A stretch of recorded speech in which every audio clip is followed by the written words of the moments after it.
Bom, boa tarde a todas, todos, bom dia, boa noite, todos que nos assistem. É mais uma live do Laboramos, uma live quinzenal sobre o trabalho do músico.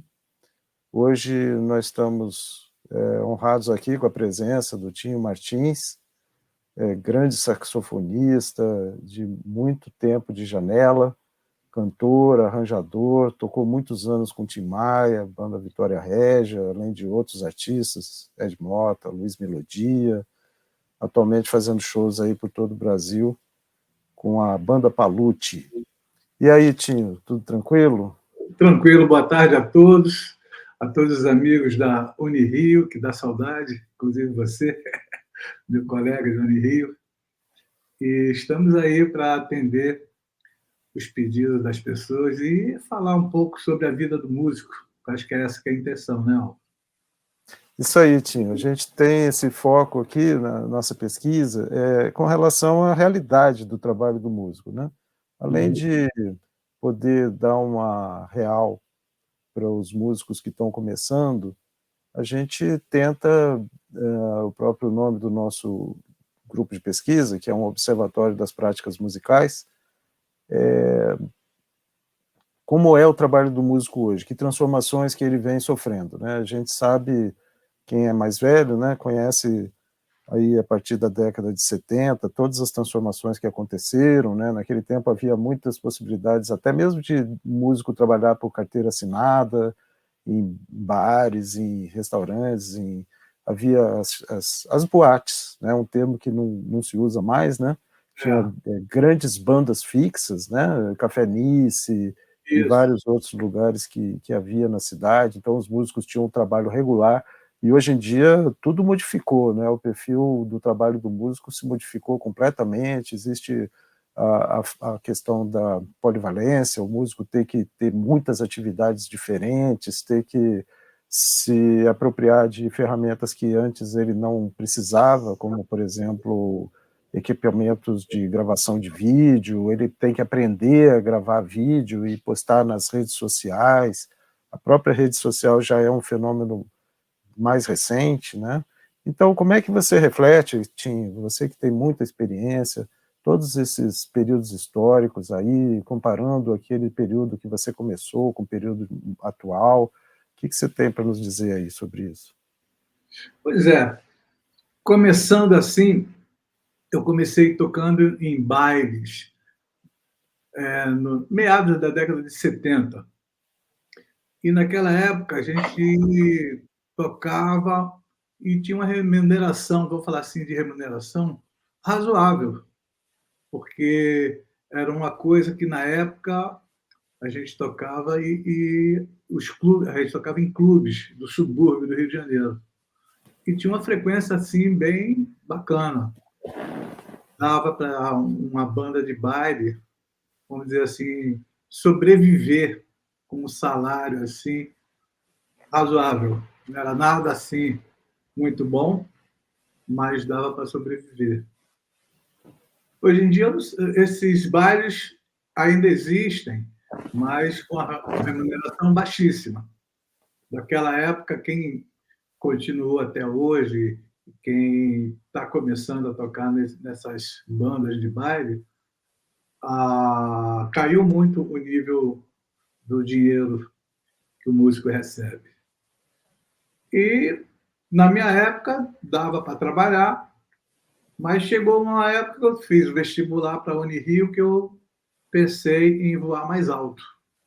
É isso que eu acho que o músico tem que pensar, que o glamour do palco, né, às vezes faz o músico pensar que vai ficar naquele glamour a vida inteira. Eu tinha uma banda chamada Os Selvagens, que a gente conseguiu gravar na época pela CBS, que é o Sony Music de hoje, e a gente fazia bailes em todo o Brasil. Mas isso era um tipo de coisa que acontecia com alguns conjuntos da época, que eram os Fibers, Renato e seus Caps, e os Selvagens estava não no mesmo nível, um pouco abaixo, mas dava para você viajar. Nós viajamos para o Nordeste, fazíamos muitos shows em Nordeste, e devido à música que a gente gravava, né, e tocava no rádio, a gente aparecia às vezes na TV. Isso, na época, era a grande divulgação do artista e das bandas, né? No caso, os conjuntos, né? Eles tinham a possibilidade de ter uma remuneração boa quando ele participava dos programas, né? Chacrinha, na época, Flávio Cavalcante, etc. E as bandas menores, que não tinham esse privilégio de estar nos programas e nas rádios que tocavam música, faziam também bailes, mas com um poder aquisitivo menor. Mas aí, aquela coisa de banda, né, um dia acaba. E eu fiz o vestibular para a Unirio para poder me aperfeiçoar. E lá conheci um outro tipo de músico, um músico sinfônico, um músico popular, né, de festa, músico que compunham, músico que tocava chorinho, né? Então, foi assim um conhecimento muito bacana, porque era um mundo que eu não conhecia, eu só conhecia aquele mundo do baile, né? Que eram as bandas de baile, que eram essas que eu citei. E na Unirio estava entrando ali, os meus colegas eram um pouco mais jovens do que eu, e eles tinham, assim, cada um tinha uma direção, assim, para o seu estudo, né? Ou orquestra sinfônica, ou banda de chorinho, ou banda ou então querendo tocar com algum artista famoso. E eu fui chamado, na época, para tocar com o Tim Maia. E aí que eu comecei a estudar mais e saber que para você poder tocar com um artista famoso, a concorrência é muito maior, porque também a remuneração também é muito maior. Entendeu?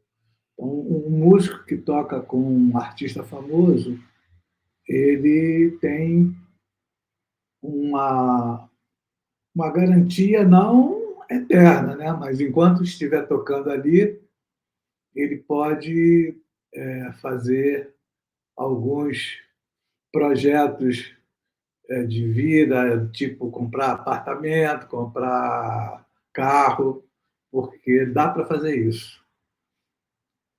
E aí fiz a Unirio e continuei com o Tim Maia há muito tempo, e não sei como é que ficou essa situação, né, do meu passado, dos bailes, de tocar em barzinho e tudo mais.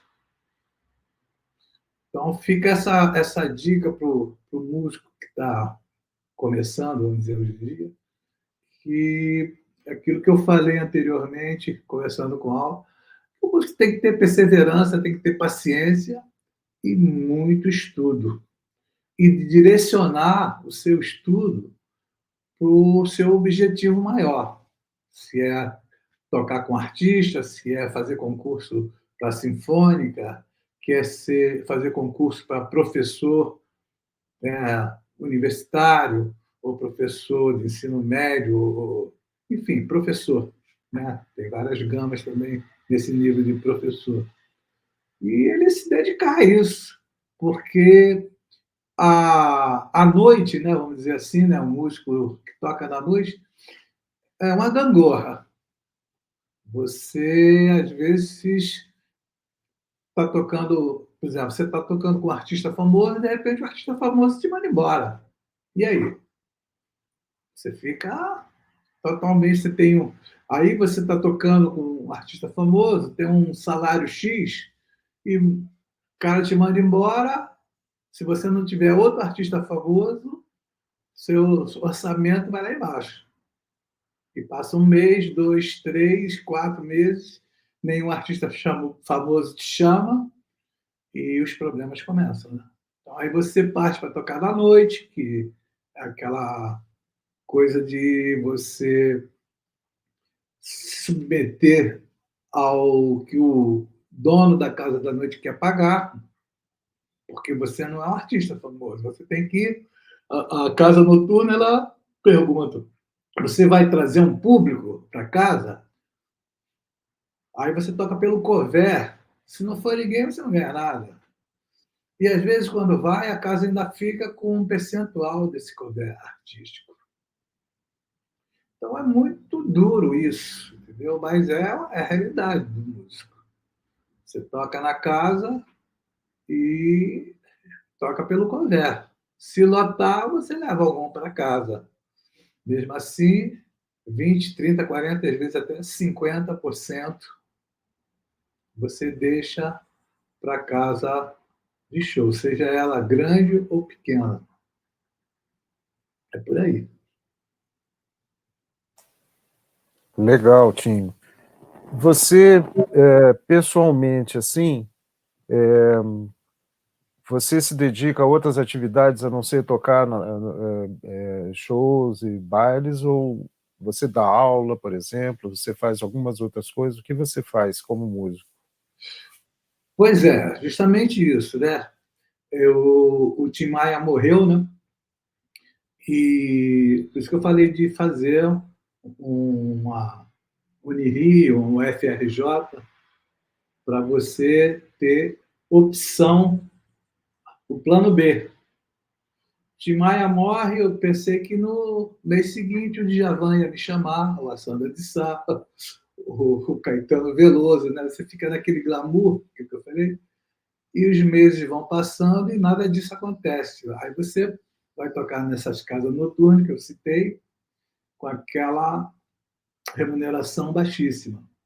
Como eu tinha o meu diploma de professor da Unirio, eu fiz licenciatura, apareceu o concurso para a FAETEC, e eu fiz esse concurso e tive que estudar tudo de novo, né? Porque é um concurso. Eu queria passar, pelo menos me garantir um salário que pagasse as minhas despesas mensais. Graças a Deus, o Tim Maia me deu uma remuneração para eu ter comprado já na época o meu apartamento, o meu carro e tal. Mas tem que manter, né? Tem condomínio, tem gasolina, tem IPTU, IPVA, não sei o quê. Todo mundo sabe disso. E a FAETEC me deu essa segurança de ter o mínimo para sobreviver.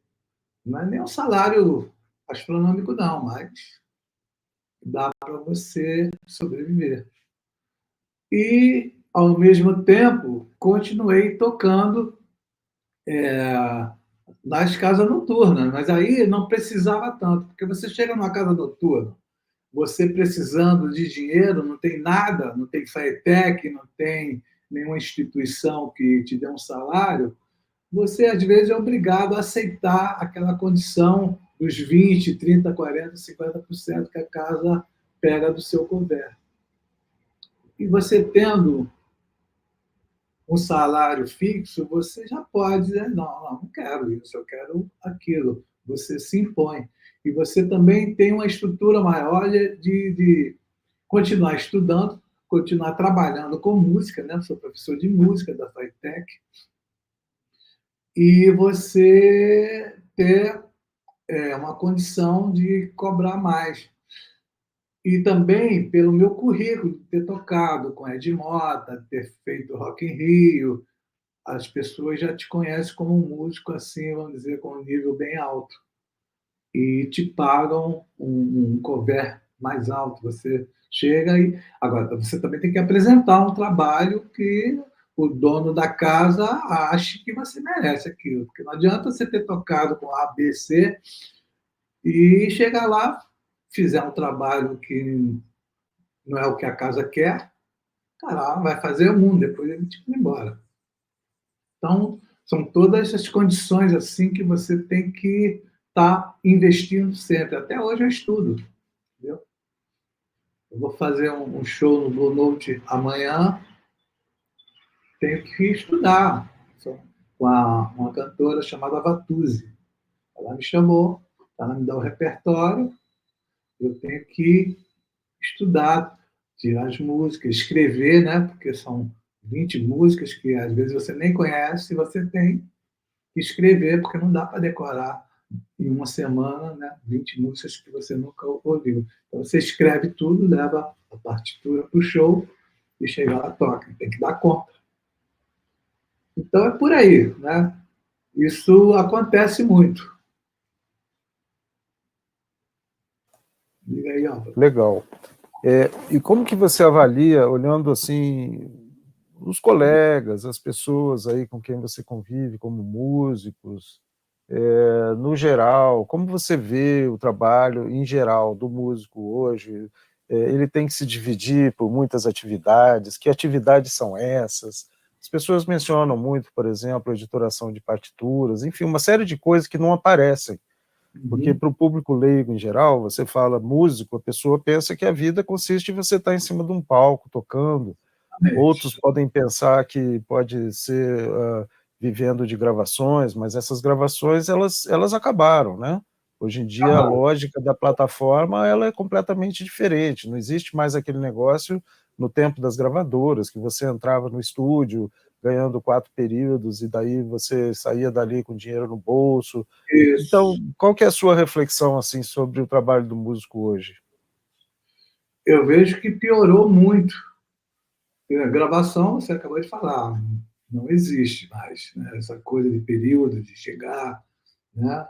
Eu gravei quase todos os discos do Tim, gravei alguns do Ed, entendeu? Enfim, você ia para casa feliz, porque tinha um dinheiro que dava para você pagar suas contas e ainda sobrava, né? Hoje em dia, não. Com o advento do home studio, né? Todo mundo tem home studio. Porque naquela época não existia. Você, para gravar, tinha que ir num estúdio top. Não existia gravação doméstica, né? Era só, doméstica era só demo, era em fita cassete que você fazia no gravadorzinho para mostrar a sua música, se você fosse compositor, ou a sua performance, se você fosse um músico instrumentista. Mas para gravar mesmo, tinha que ir para o estúdio das grandes gravadoras que monopolizavam o mercado, que é Polygram, Sony, RCA, enfim. E a gente ficava pulando de estúdio em estúdio durante a semana, e no final de semana a gente fazia os shows com os artistas grandes que a gente trabalhava. Então era uma vida que dava para você ter um salário bom. Salário bom. E o artista que sempre levava a maior parte, mas ele pagava, né, existia uma tabela, quer dizer, acho que existe até hoje uma tabela da ordem dos músicos, que os cantores top pagavam. Os cantores que também eram mais ou menos pagavam meia tabela. E os cantores que estavam começando pagavam o que podia. Era assim que funcionava. E a gente tocava, por exemplo, às vezes, no meu caso, o Tim Maia ficava 2 meses sem fazer shows, e eu tocava com outras pessoas, entendeu? Menos famosas, ia tocar com os amigos que não tinham grana para pagar, e a gente se ajeitava lá e fazia com o maior prazer, com a maior boa vontade, porque sabia que o colega estava começando, batalhando, e a gente dava essa força.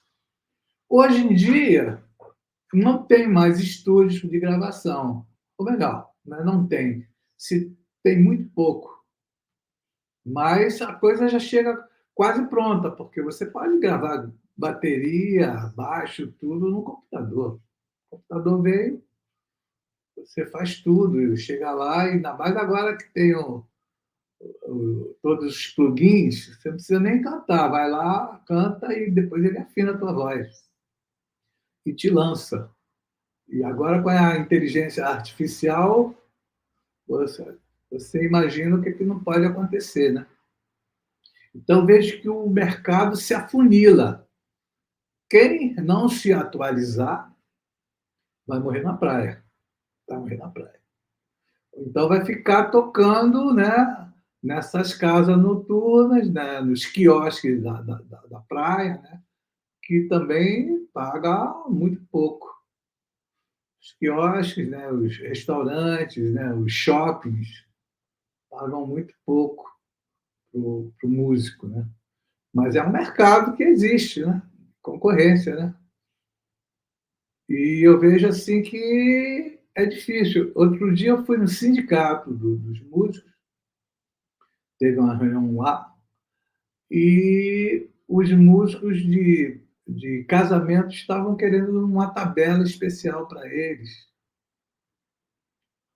E estava aquela discussão se poderia, se a pessoa poderia impor, né, aquela tabela, mas pelo menos com a tabela ia ter um parâmetro, né, de,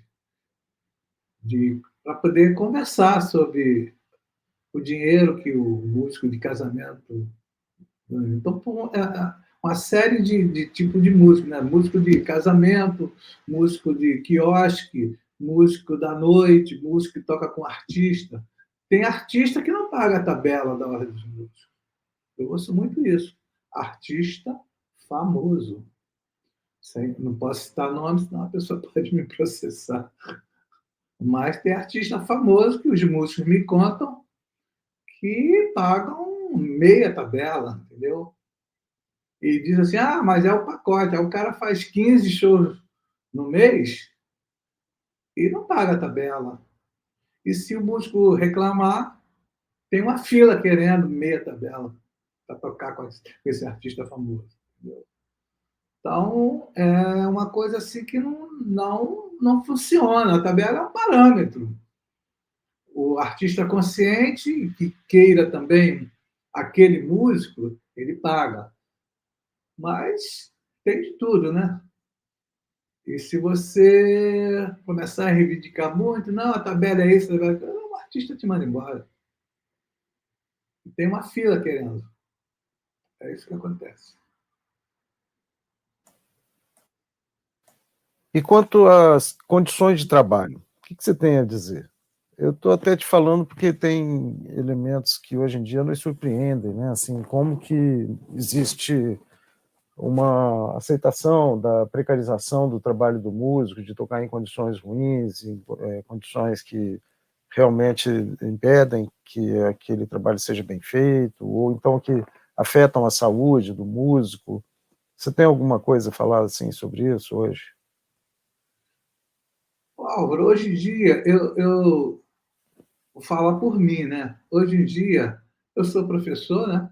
Da FATEC, ainda estou lecionando. Eu tenho a banda do Síndico, que é uma banda que faz tributo ao Tim Maia, né? Que a gente faz shows no Brasil inteiro. E eu tenho o meu próprio trabalho, eu tenho a banda Palute, que é uma banda que nós estamos lançando, que é uma banda de músicas autorais, que a gente tá, a banda do Síndico só toca Tim Maia. E essa Palute foi a necessidade da gente mostrar as nossas composições. Então, a Palute, eu estou tentando divulgar as minhas composições do Paulinho Black, que é o baterista, e do Lute, que é o guitarrista. Nós fizemos as nossas músicas e estamos gravando música de amigos para lançar nos streams, né? Spotify, etc. Então, isso é o mercado que eu estou tentando lançar.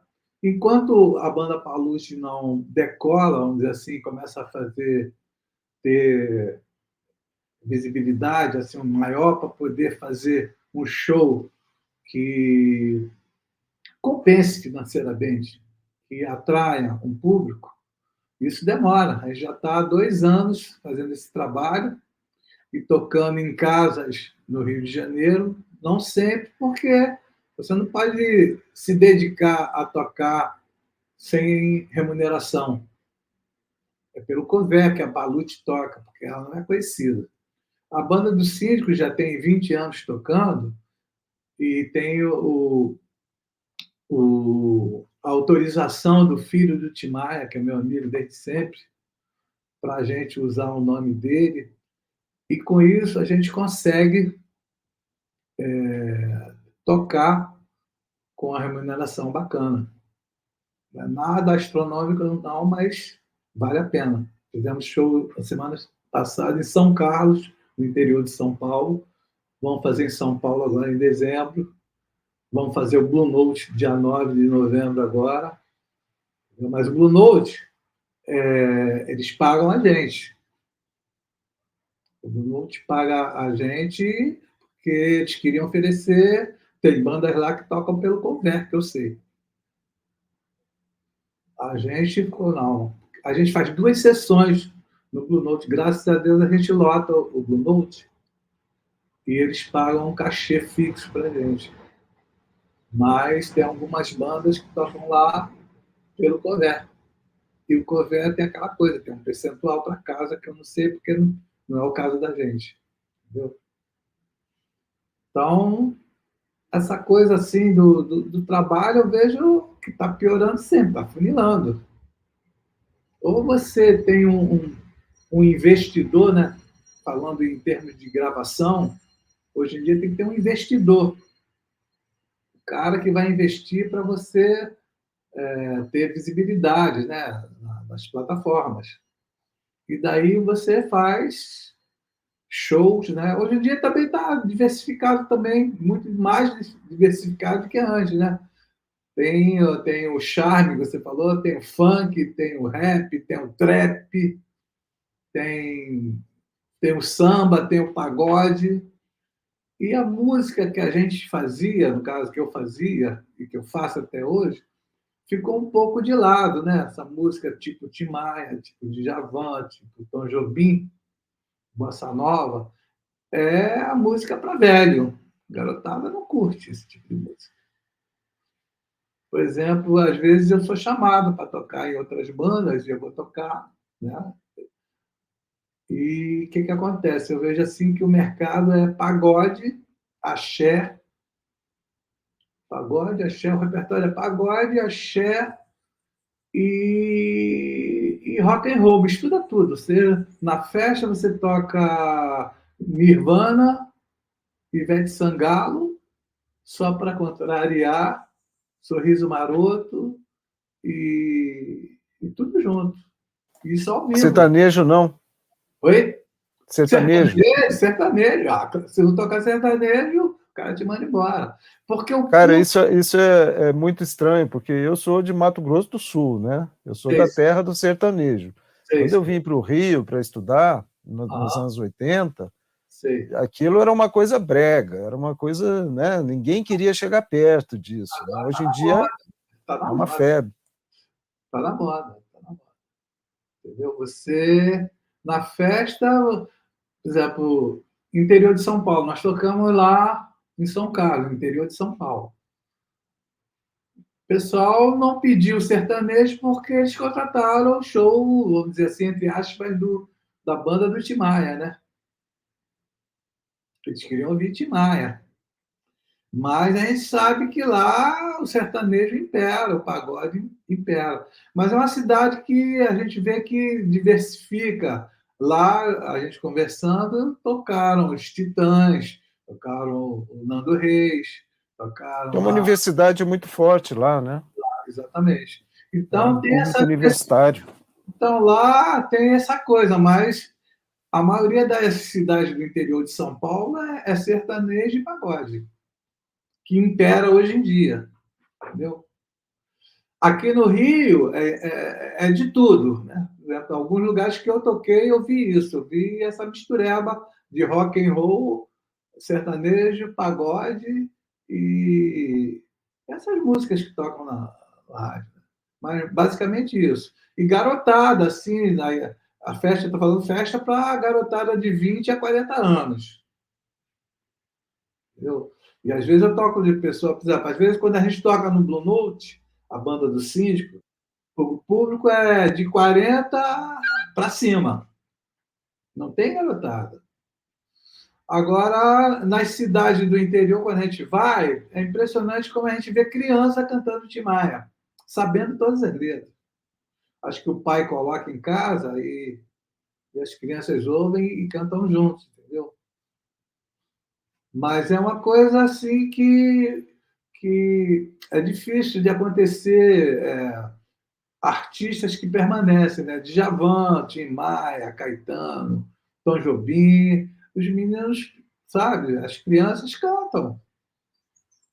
Eu acho que falta isso nas escolas, entendeu?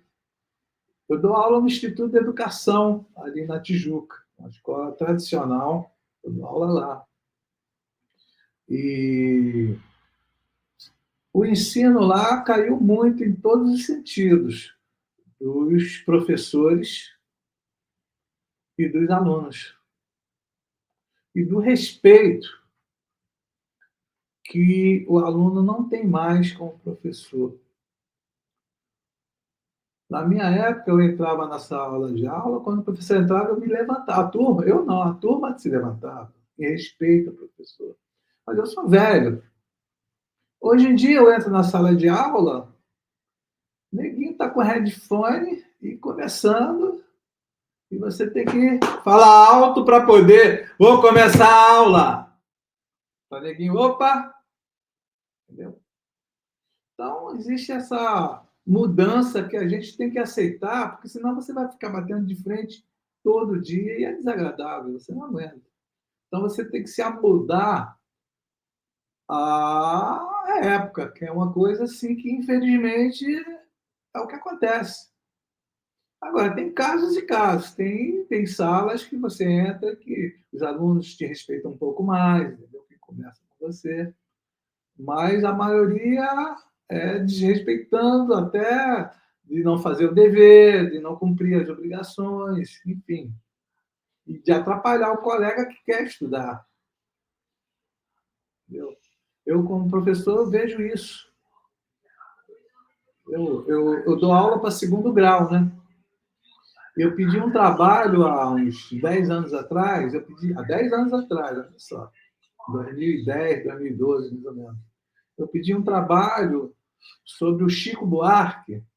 Eu lá dava noções musicais, claro de sol, o que é um tom, o que não é. São turmas, né? Turmas grandes, né? Não dá para você dar aula específica de instrumento. E eu pedi também, além do que eu dava na aula, um trabalho de pesquisa sobre o Chico Buarque. Mas eu não queria, né? Porque hoje em dia, com a internet, você vai lá, Chico Buarque tem tudo. Eu queria, mesmo que copiasse, eu pedi para ser, no mínimo, 3 folhas de escrita à mão. O cara ia copiar lá. Ele copiando alguma coisa fica. Eu pensei nisso, entendeu? E eles reclamavam, pô, tem que copiar 3 folhas, professor. Eu falei, tem, porque vocês vão saber, vão copiar. Quem não entregar 3 folhas, no mínimo 3 folhas. Se quiser escrever mais, escreve mais.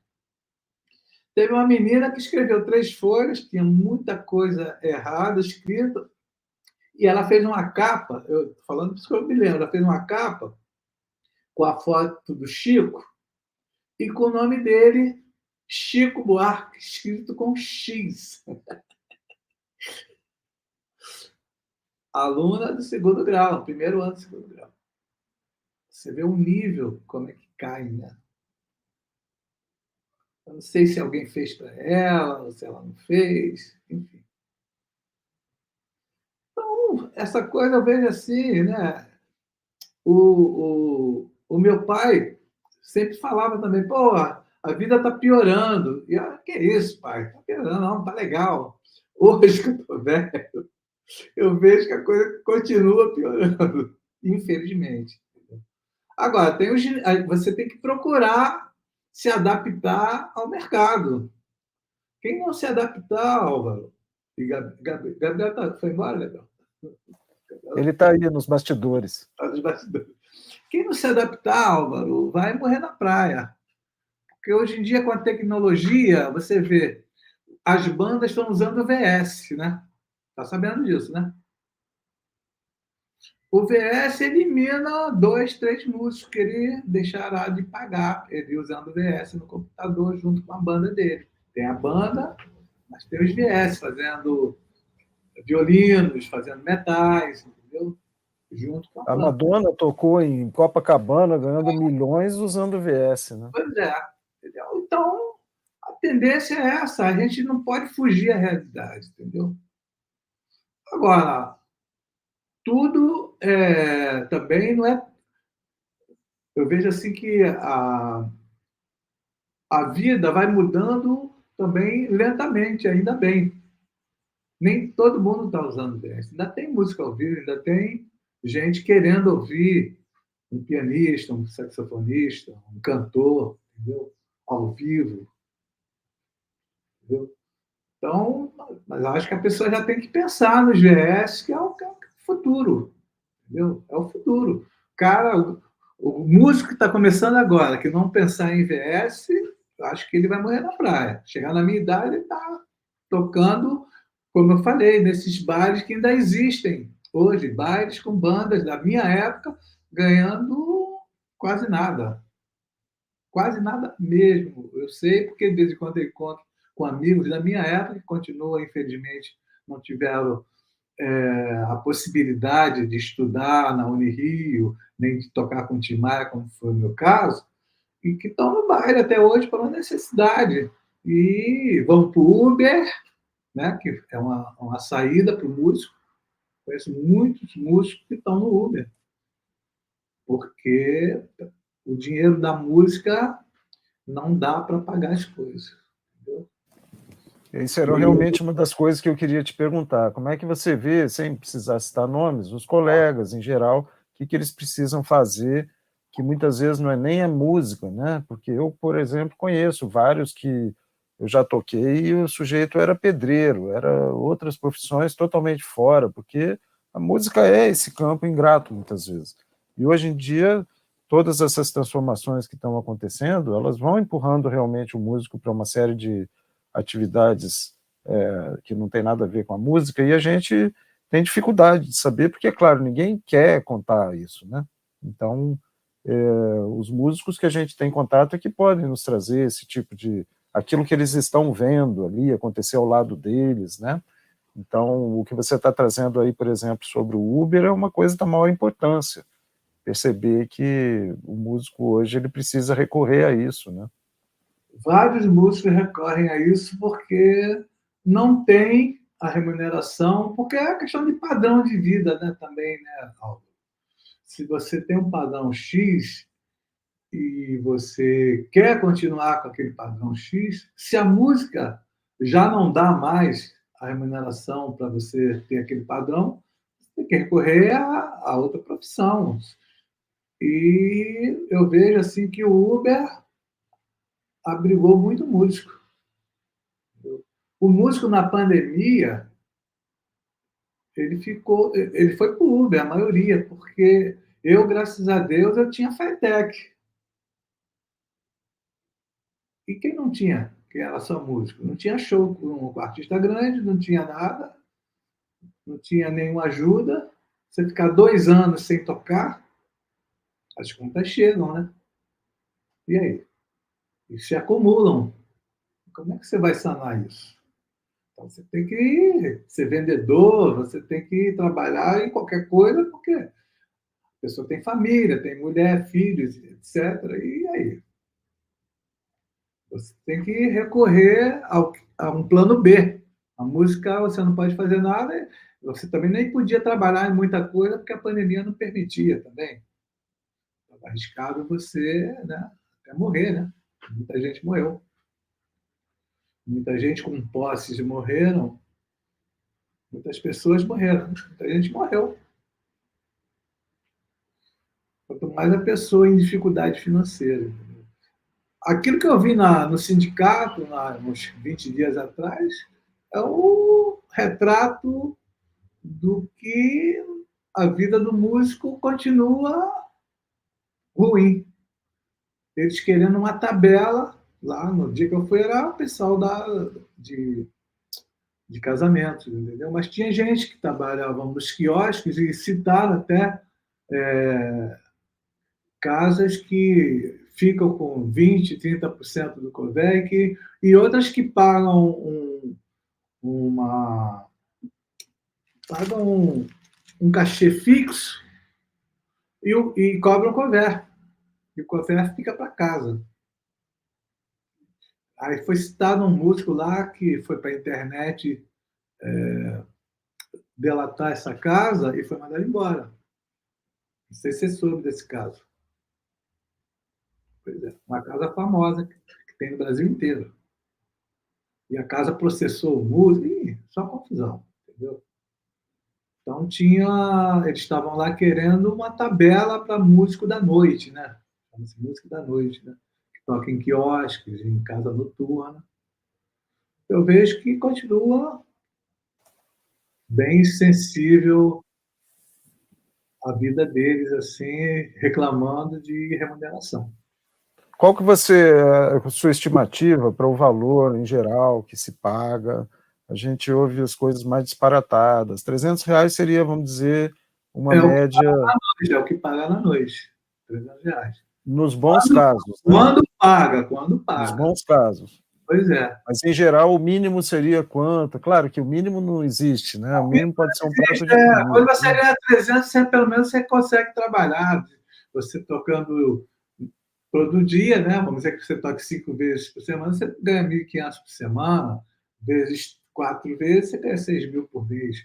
Mas é uma ralação, né? Porque você toca 4 horas todo dia.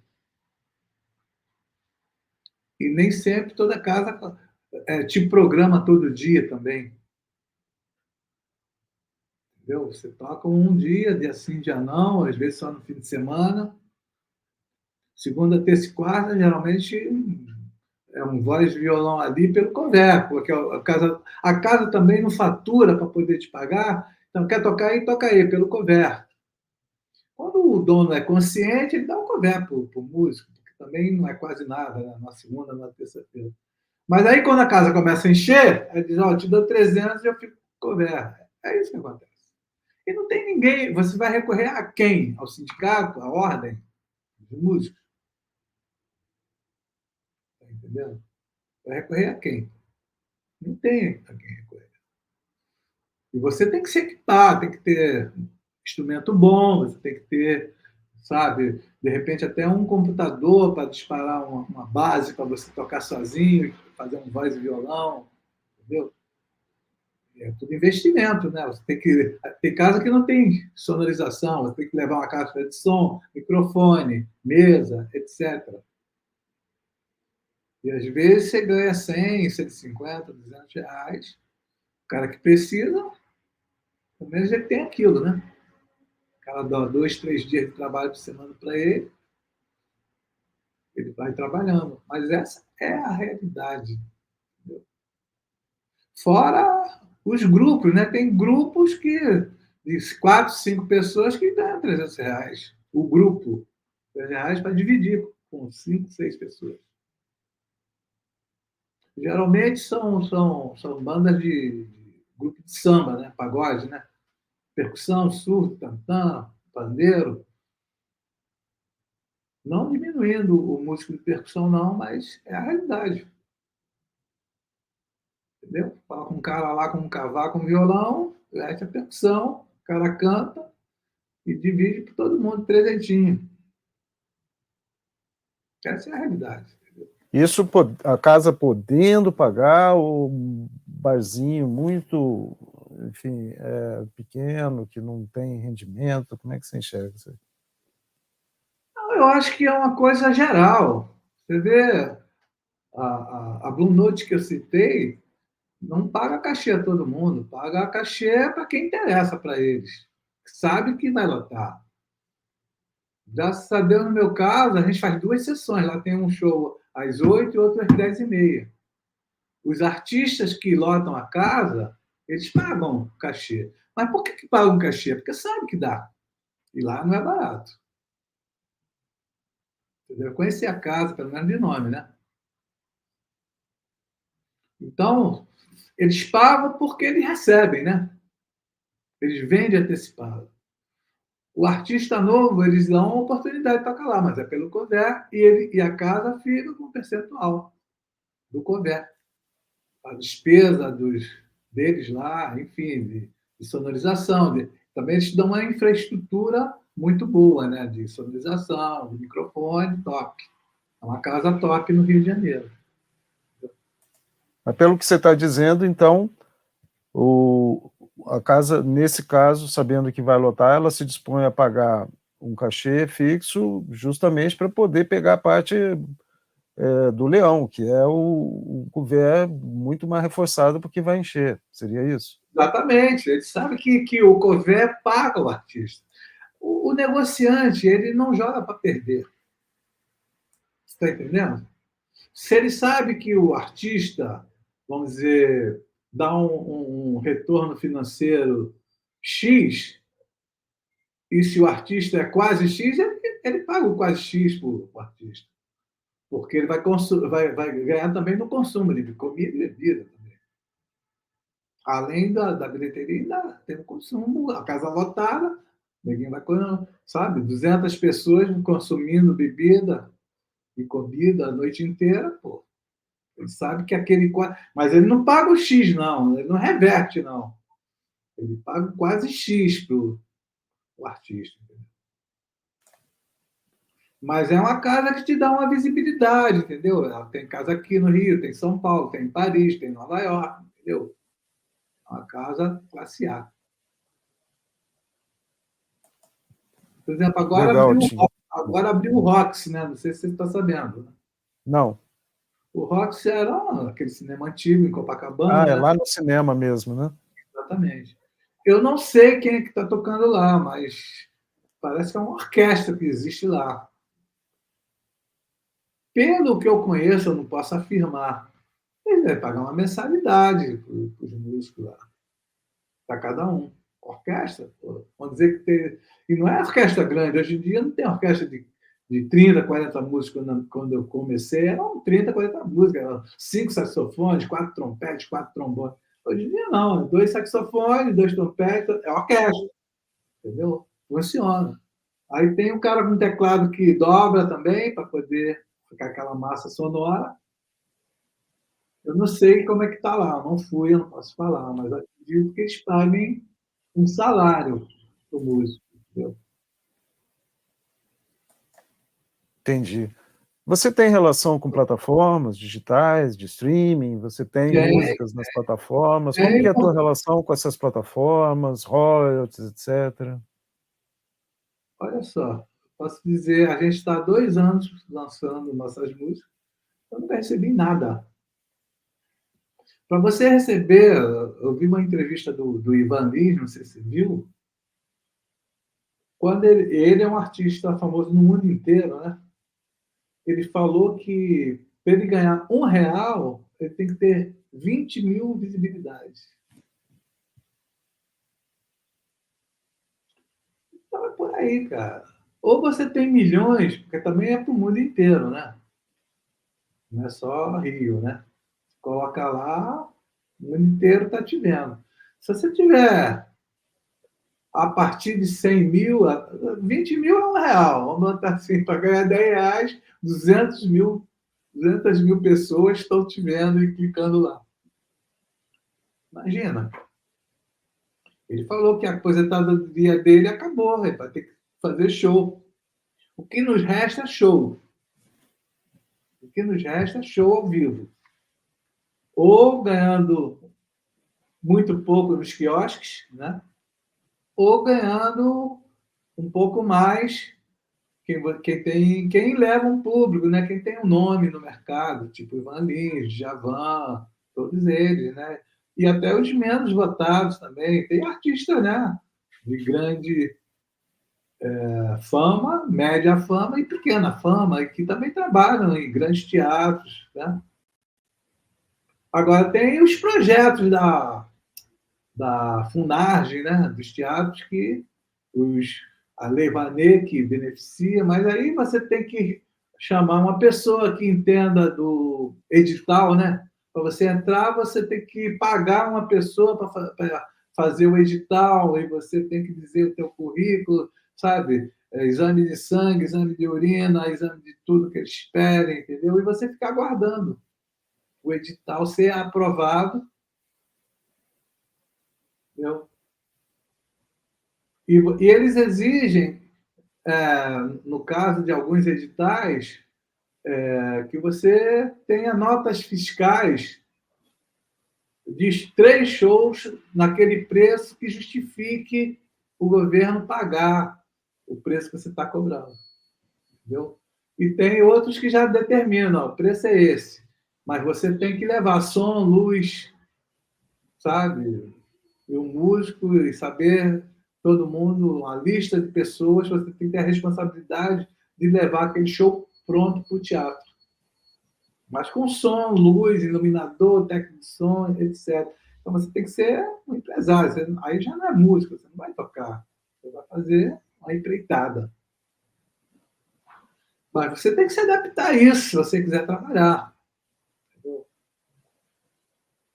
É por aí.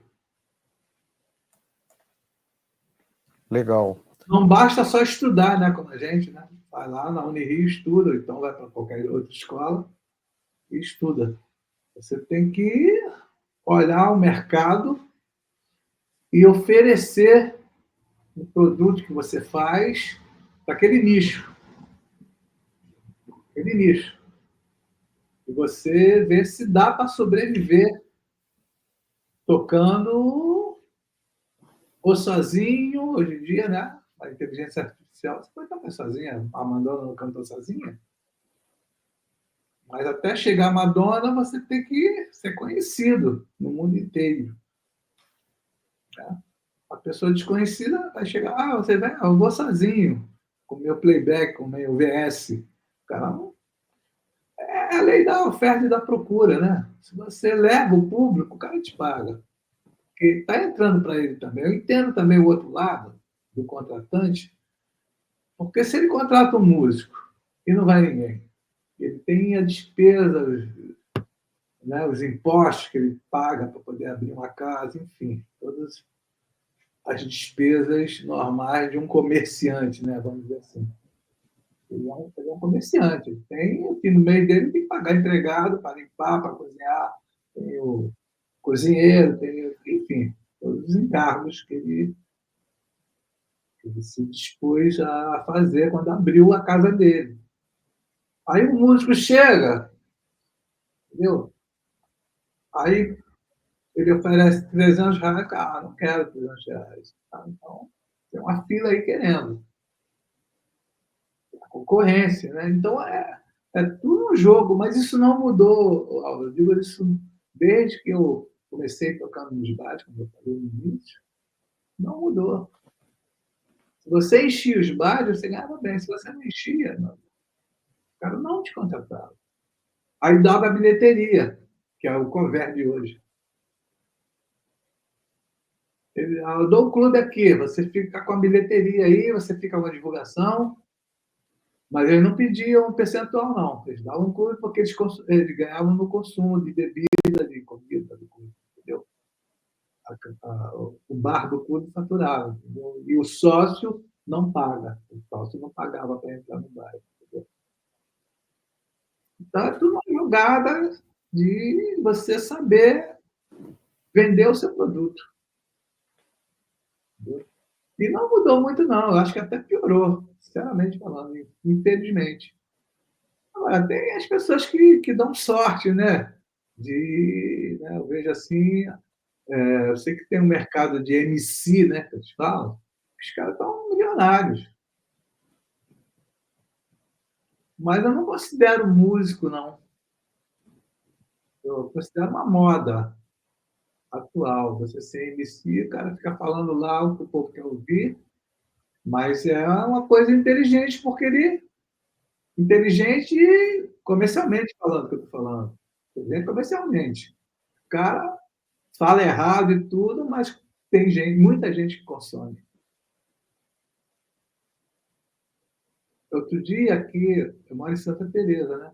Do lado tem uma casa que faz casa de festa, né? E eles fazem vídeos, né? Vídeos de artistas. Aí, outro dia estava chegando, a rua estava lotada de gente. Eu falei, o que está acontecendo aqui? era uma MC que estava gravando. E o povo foi lá para pegar o autógrafo dele. Então, eu vejo um mercado assim que... E me falaram que o cara está milionário. O cara anda aqueles cordões pesados de ouro. Todos eles, daqui de São Paulo, Porto Alegre, Minas. Uma coisa geral, não é só do Rio de Janeiro. Você viu no Rock in Rio? Você chegou a ver alguma coisa no Rock in Rio? Para ser sincero, não, Tim.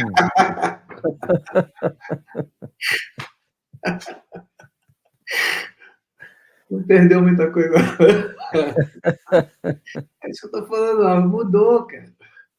Ele não pode ficar reclamando. Pô, Aliás, mudou. O Rock in Rio deu adeus ao rock, né? Agora entra Não. de tudo lá, né? Outro dia eu vi Festival de Jazz, Alceu Valença, Ivete Sangalo. Festival de Jazz com Alceu Valença, Ivete Sangalo. Aí, mas é isso que eu estou falando, mudou. Mudou. Festival de Jazz tem Alceu Valença e Ivete Sangalo. Rock in Rio tem Alcione. Nada contra Alcione, mas, pô, Rock in Rio, Alcione. Alcione é maravilhosa, eu acho ela maravilhosa. Mas no nicho dela, não é no Rock in Rio. Mas o Rock in Rio está enxergando essa mudança. É isso que eu quero dizer. É um absurdo, a gente acha um absurdo, que a gente é de outra época, né? A gente é jovem há mais tempo, né? E a gente acha assim, opa, Alcione no Rock in Rio, mas é porque existe uma razão para isso. O comércio da música, o marketing, a grana. É um investimento altíssimo, né, para fazer um Rock in Rio. E o cara quer pegar, sabe, artistas de todas as vertentes. É MC, é Alcione, é rock, é samba, é funk, é funk, é tudo. Tá entendendo? É trap, agora tem trap, né? Um dia me pediu para fazer um trap. Eu falei, pô, vai ter que pesquisar, que eu não sei o que é isso, não. Entendeu? Mas são mudanças que cada dia eu vejo que é uma coisa assim, cada dia, amanhã tem outra coisa. O mundo está assim, muito, como é que eu vou dizer? Muito acelerado em tudo, inclusive na música. A cada dia tem mudanças assim, né? Na vida da gente, e a gente tem que estar de olho, porque senão a gente se afoga mesmo. As pessoas, a gente começa a ficar invisível. Eu vejo assim. Acho que a Você gente... falou várias vezes aí no Unirio, quanto ela foi importante para você. Foi muito. E a reflexão que a gente faz hoje em dia é justamente essa, quer dizer, com todas essas transformações no mundo do trabalho, como é que os cursos têm que se modificar também? Quer dizer, aquele curso que a gente fez, que continua basicamente o mesmo, forma Isso. aquele músico para atuar em posições bem tradicionais, né? Isso. E hoje em dia, por tudo que nós já conversamos aqui hoje, você dá conta aí de um mercado para o músico que é totalmente diferente, no qual o cara tem que, como você acabou de falar, ao fazer um show, levar um pacote completo, com iluminação, com direção de palco, com uma série de outras coisas que Isso. extrapolam muito a atividade, enfim, aquela coisa que nós fomos formados para tocar, ler uma partitura, enfim. Então, quer dizer, o que mais que falta num curso de música hoje para formar um músico para o mundo do século XXI? Eu acho que, pela minha formação, eu acho que ele tem que se adaptar e ter condições de tocar em qualquer área, na área popular, na área erudita, e para isso ele tem que estudar. Ele tem que fazer uma universidade, ou Unirio, ou outra que ele escolha. Ele tem que tocar na noite, que também é uma escola, para ganhar R$ 300, mas é uma escola, porque na noite ele sabe o que o público quer ouvir na noite. Como eu te falei, fui tocar na noite, é axé, pagode, sertanejo, rock. Então você tem que saber tocar rock e tem que saber tocar mesmo. Existem, vamos dizer assim, maneiras de tocar o samba, o rock, o pagode, que parece, às vezes a música é muito simples, mas é difícil de tocar. Se você tem um, uma preparação universitária, principalmente, no meu caso, me facilitou muito de eu me adaptar a tocar forró, samba, erudito, entendeu? Eu acho que a pessoa tem que se especializar naquilo que ele. Primeira coisa, também tem um prazer também. Você não vai ficar tocando bem em todas as áreas.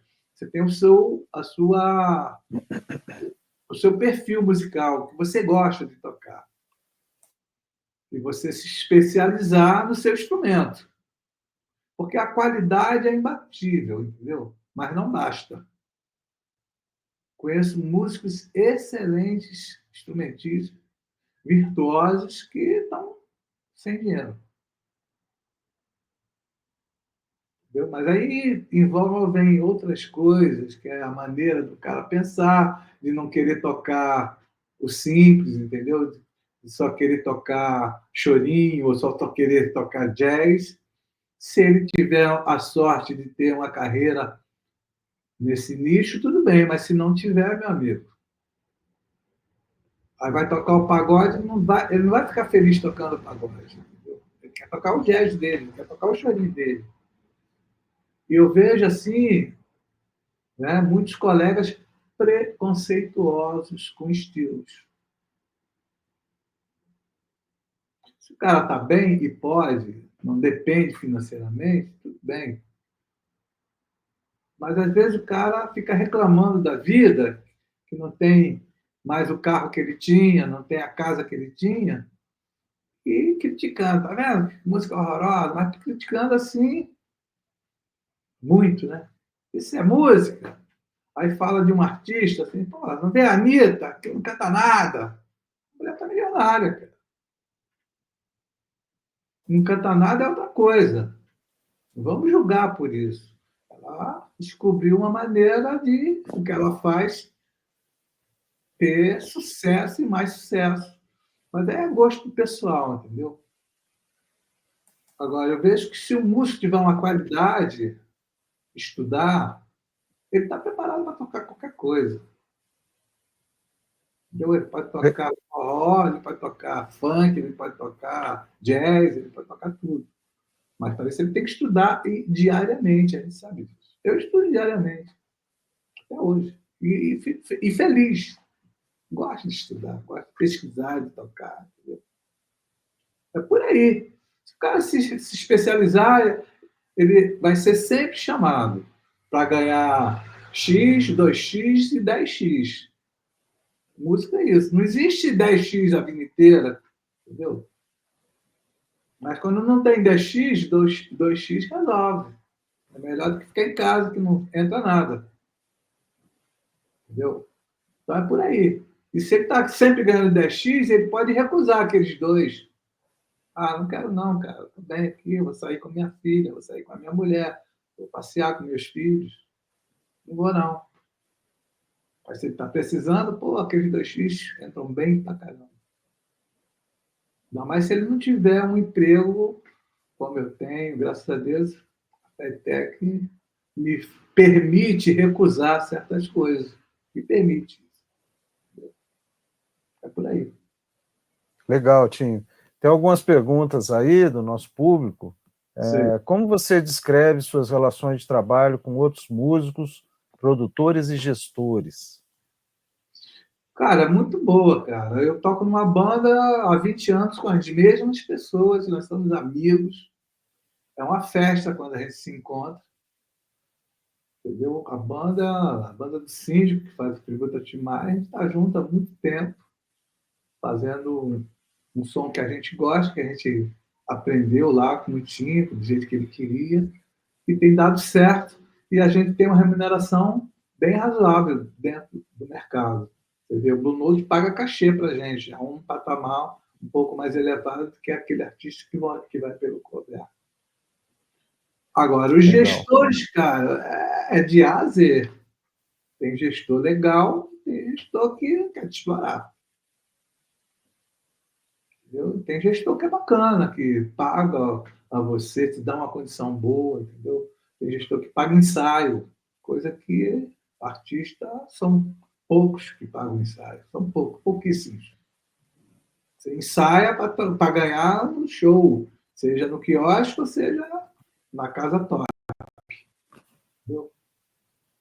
Então, tem gestores de A a Z, tem gestores bacana, entendeu? De agenda, que te contrata, entendeu? Tem de tudo, Álvaro.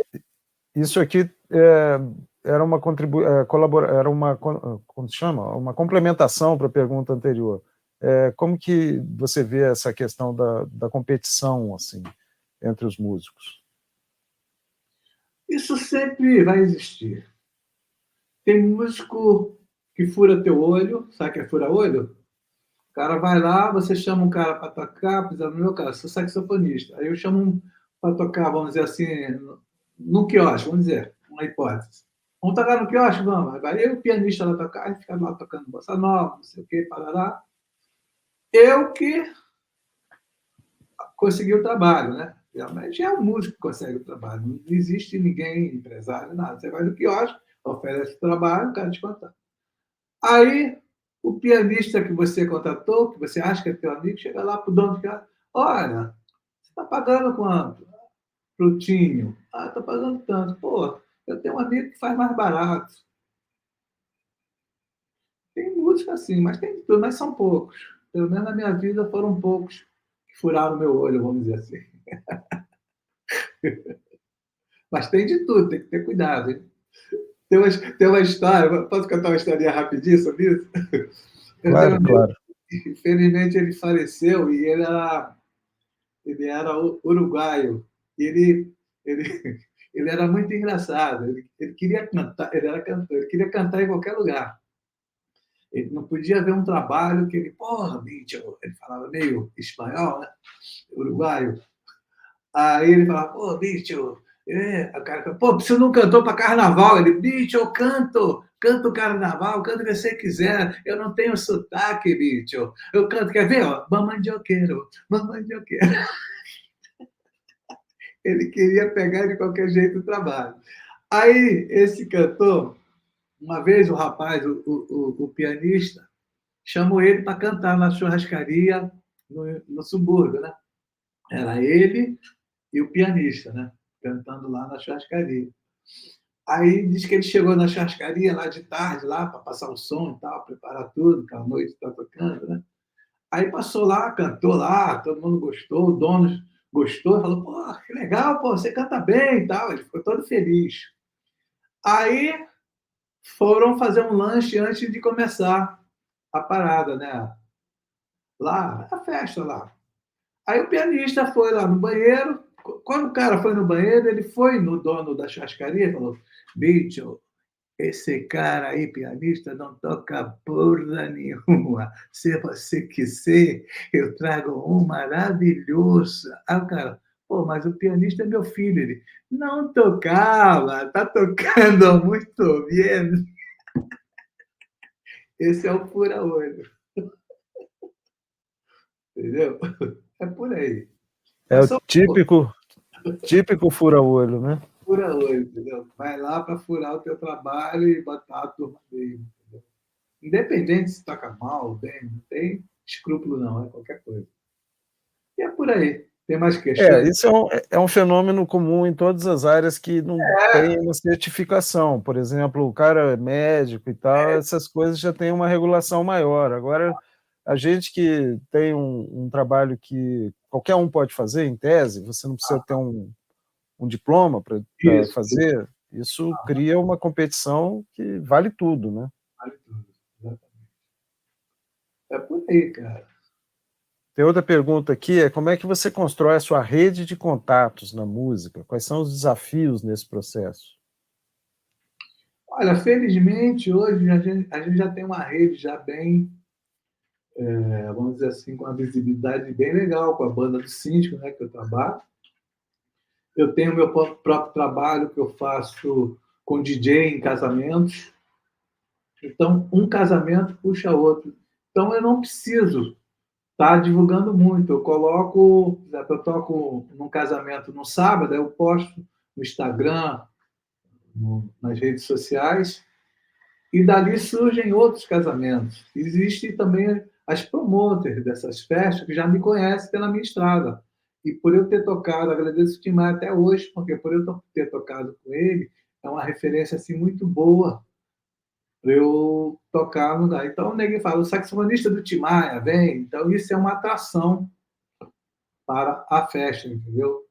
E eu faço com o DJ, que acontece muito em casamento. Casamento tem as bandas de sertanejo, de pagode, e tem o DJ, que às vezes é sozinho, e tem com o sax, que é aí que eu entro, entendeu? Então, eu não tenho muito, eu também nem sou muito, assim, assíduo na internet, não. Eu faço o necessário.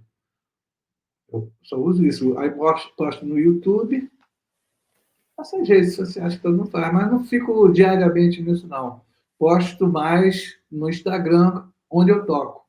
E onde eu toco, graças a Deus, de uma festa, a própria festa puxa a outra.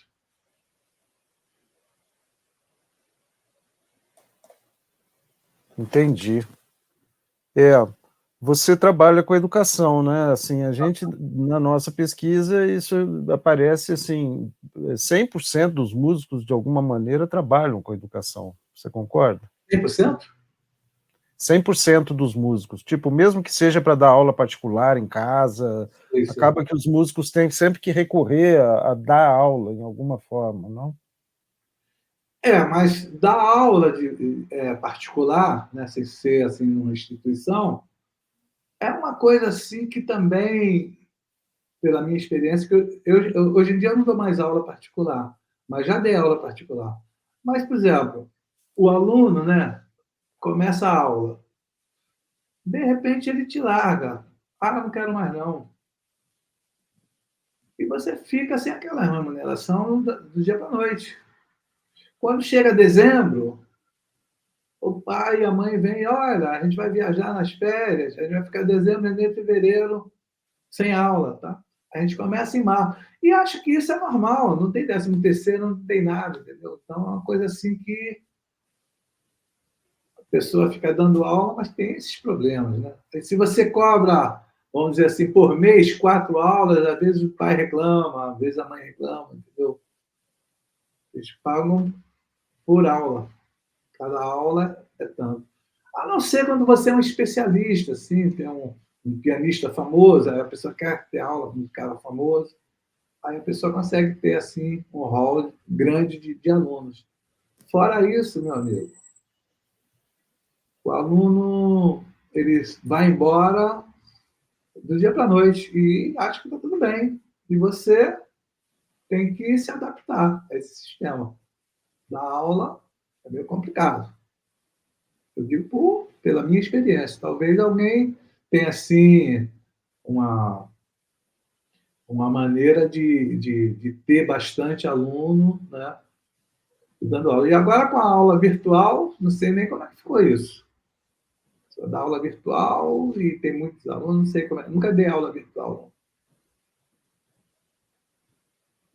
Você tem notícia de aula virtual? Se funciona? É uma forma de a pessoa, por exemplo, colocar vários alunos ali, enfim, para o aluno sai muito mais barato e para ele também ele está ganhando para dar aula em grupo, né? São as coisas que essas formas as inovações, a internet possibilitaram, né? Aham. Mas é claro que tudo indica uma precarização do trabalho do músico, né? E outra coisa que eu acho que, vamos dizer assim, facilitou mais para o professor de aula virtual ou aula presencial, a internet te ensina muita coisa, coisa que eu não tive. Se você quiser ter aula de sax, você tem na internet. Claro que não é a mesma coisa, entendeu? Mas você entra no YouTube, o que tem de professor de piano, de saxofone, de flauta, tudo de graça, entre aspas, né? Porque depois, de um certo tempo, ele começa a cobrar.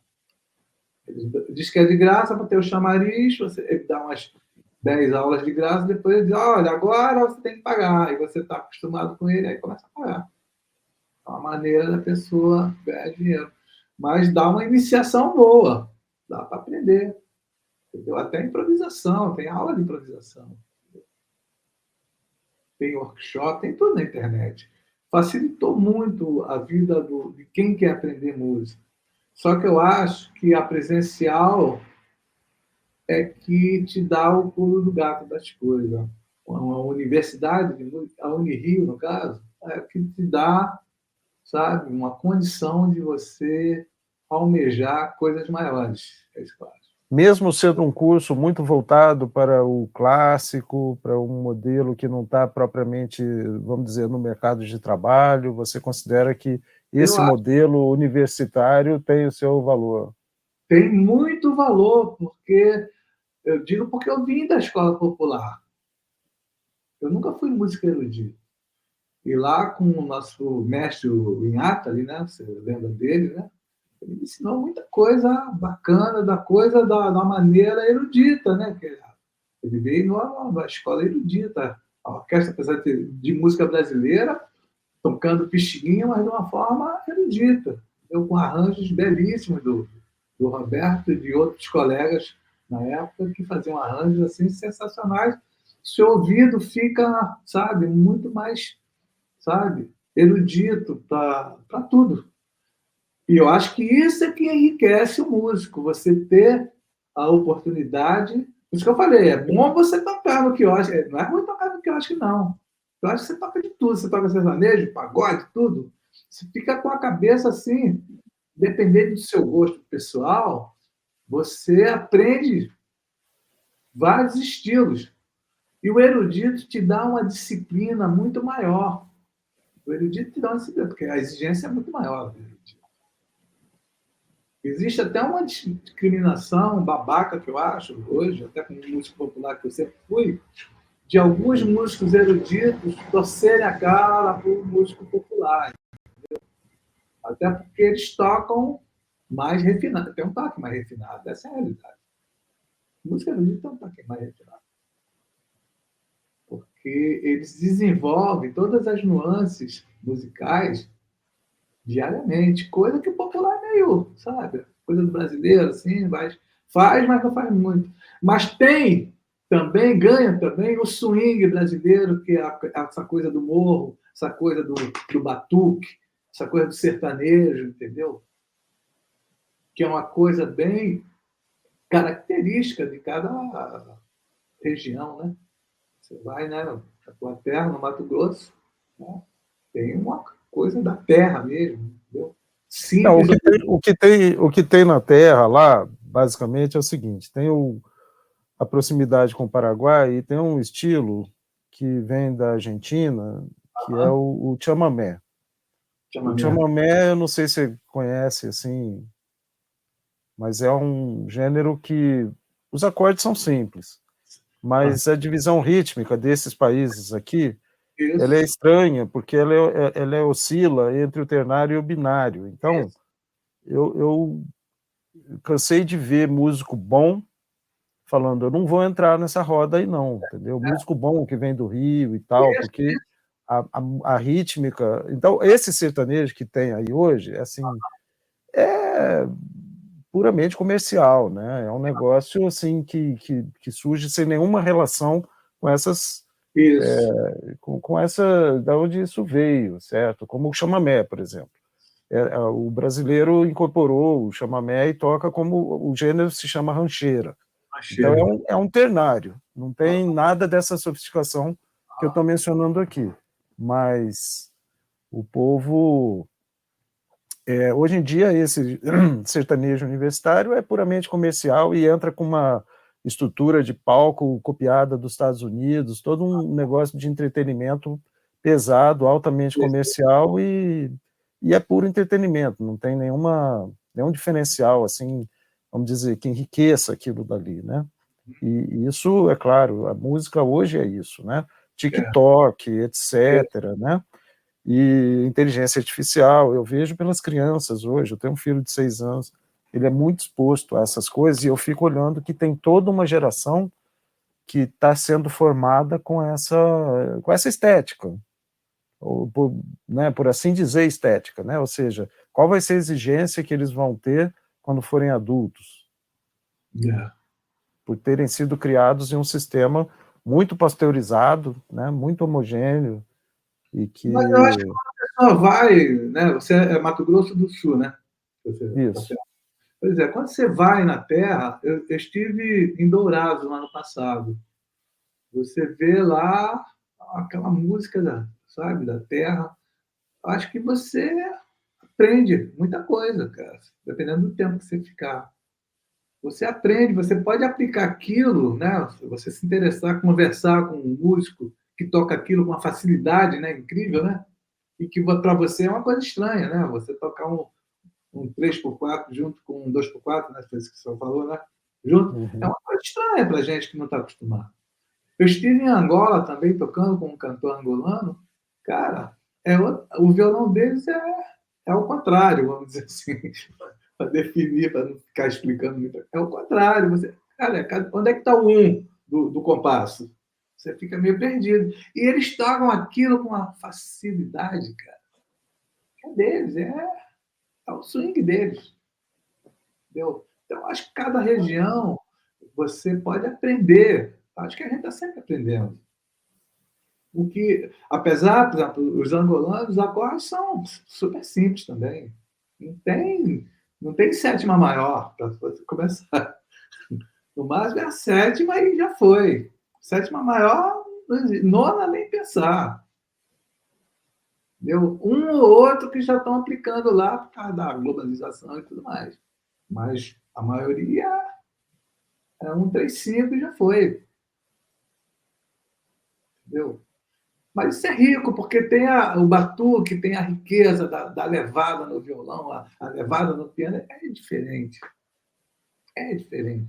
Eu acho que essas coisas é que enriquecem um músico, tanto no erudito, que é outra história, né? Que é a coisa da técnica, da pianística. Né? Pô, um pianista erudito, cara, tem uma técnica assim, né? A gente tem colegas, né, erudito, né? Sem citar nomes, que tocam muito, né? Tem assim uma técnica virtuoso, né, no piano, coisa que o músico do baile, né, vamos dizer assim, meu colega do baile, não tem nem a metade da técnica que tem. Mas tem um swing de tocar, sabe, o samba de uma maneira mais como tem que ser, vamos dizer, entre aspas. Pegar um músico erudito para tocar um samba, o músico do baile, esse cara está meio quadrado, ele sente aquela coisa meio quadrada, meio pam, pam, pam, pam, pam. Sem dizer que a comunicação pela música, sem Pela... nada escrito, você tendo a Exatamente. flexibilidade O de... ouvido você desenvolve muito mais do que o erudito, que é tudo na partitura, né? Uhum. Tirar a partitura do erudito, não toca nada. Pois é. Que é um elemento de muita riqueza, de vida, né? Quando você tem música que os músicos se comunicam pelos sons e não... Pelos sons, exatamente. Não pela partitura, né? Às vezes teve uma pianista erudita que pediram para tocar, né, uma música simples. Ela não pediu a partitura para aquela música simples, que todo mundo podia tocar. E é por aí.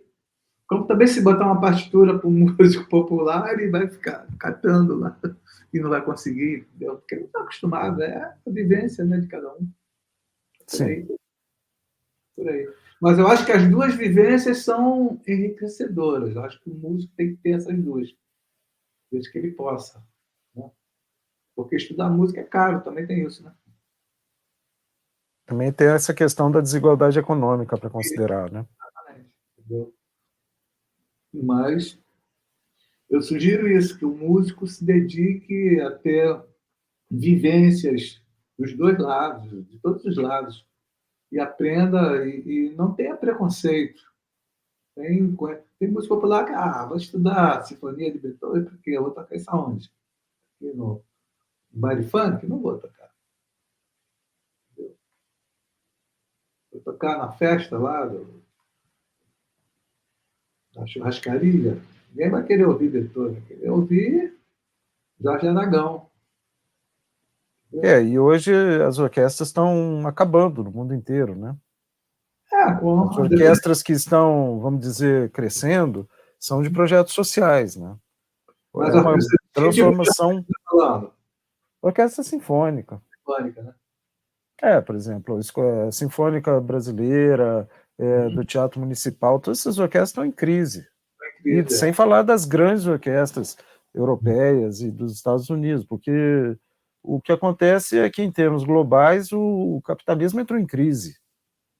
E essas orquestras, como são muito caras, são caras, a cara manutenção, elas dependiam basicamente de subsídio governamental, e isso daí, numa época de neoliberalismo, isso foi fechado a torneira. Então, isso jogou essas orquestras numa crise permanente, que aquela coisa do projeto social foi a grande saída, né? Porque aí você tem dinheiro entrando para financiar enquanto atividades que não tem como fim a música orquestral, mas é muito mais dar uma formação para crianças que estão na favela, em lugares de risco social, e aí tem uma outra justificativa, que não é a música pela música, mas é alguma coisa para evitar a criminalidade, assim por diante. Esse é o discurso, pelo menos, né? Tem uma coisa que a gente não falou, né? Que foi no início da nossa conversa, que eu gostaria de falar, é que a gente ganhava direitos conexos das gravações, né? E com o advento da internet, dos streams, né? A gente não ganha mais nada. Até porque também não vende mais CD, né? Não vende mais DVD. Você pega tudo na internet. Ninguém compra mais CD, nem uma onda aqui de comprar vinil, né? Voltando aos primórdios. Mas CD e DVD é coisa do passado. E a internet, você não paga nada para ouvir uma música. Você vai comprar? Por que você tem de graça na tua casa? Só você comprar um computador. Quem tem computador, quem tem um celular, você baixa o que você quiser, ouve com a melhor qualidade do mundo, sem gastar um centavo. Então, isso para o músico não foi bom. Eu recebo hoje em dia ainda do Tim Maia, né, dos discos que ainda a gente fez, mais ou menos 10% do que eu ganhava há 30 anos atrás, de direitos conexos, e como compositor também. O Tim Maia gravou uma música comigo. Então, essa coisa também abate muito de você recorrer a outra coisa, né? Você tem que ter alternativa. Não adianta ficar reclamando, não vende mais CD, não vende mais DVD. Você tem que se adaptar ao momento. E é por aí. Queria deixar isso também claro, né? Para o músico estudar sempre, ter paciência e procurar o seu nicho. Isso aqui é bacana. Você ter o seu próprio trabalho, se puder compor, melhor ainda, ser compositor. Você ser uma pessoa que a pessoa ouve você e sabe que é você. Tem o teu som, tem a tua sonoridade, tem a sua cara. É por aí. Muito bom, Tinho Martins, grande saxofonista, compositor, arranjador. Prazer falar com você. O prazer é todo meu, Tinho. Bom, nós estamos chegando ao fim aí dessa nossa conversa, e aí eu vou deixar o microfone para você, para fazer qualquer consideração que você queira, qualquer coisa que você acha que faltou falar, então é com você. Eu queria agradecer principalmente a você pelo convite e mandar aquele abraço para os nossos colegas lá da Unirio, todos eles, professores e amigos. Tem o nosso encontro anual, que se você puder ir. Com certeza. Agora em dezembro, falar com o Marcão para a gente agitar isso. Estamos dentro. E também desejar tudo de bom aos nossos colegas músicos e professores e o pessoal que assiste esse programa aí. Estamos sempre à disposição quando você quiser. Tá bom? Muito bom. Valeu demais, Tinho. Muito sucesso para você, Banda Palute, todos os seus empreendimentos aí dentro da música. Muito obrigado. Valeu a pena ficar essa hora aqui, que passa rápido, né? mais de 1 hora aqui falando, mas a gente não sente, que o papo é muito Com bom. certeza. Tá bom? Porque você traz muito para nós aí, para nosso conhecimento. Ah, que isso, muito obrigado. Valeu, Álvaro. Valeu, Tinho. Abração, cara. Um abraço, tudo de bom. Tchau, tchau. Tchau, tchau.